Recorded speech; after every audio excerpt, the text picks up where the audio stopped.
আপনার আম গাছে কি শুধু পাতাই বাড়ে কিন্তু ফলন হয় কম? সারা বছর যত্ন নেওয়ার পরও মুকুল আসে না সময় মতো? তাহলে আজই প্রয়োগ করুন পুষ্টি 25SC। 25% প্যাক্লোবিউট্রাজোলে সমৃদ্ধ আধুনিক পিজিআর গাছের অপ্রয়োজনীয় ডালপালা কমিয়ে মুকুল ও ফল আসার হার বাড়িয়ে দেয়, মাটির পুষ্টির সঠিক ব্যবহার নিশ্চিত করে, গাছকে নিয়ে যায় ফলনের শিখরে।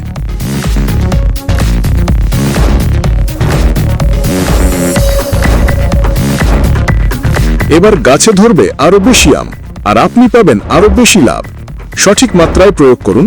প্রয়োগের আগে পরামর্শ নিন আপনার নিকটস্থ কৃষি অফিসারের কাছ থেকে। পুষ্টি 25SC, ফলন বাড়াতে বিজ্ঞানসম্মত সিদ্ধান্ত।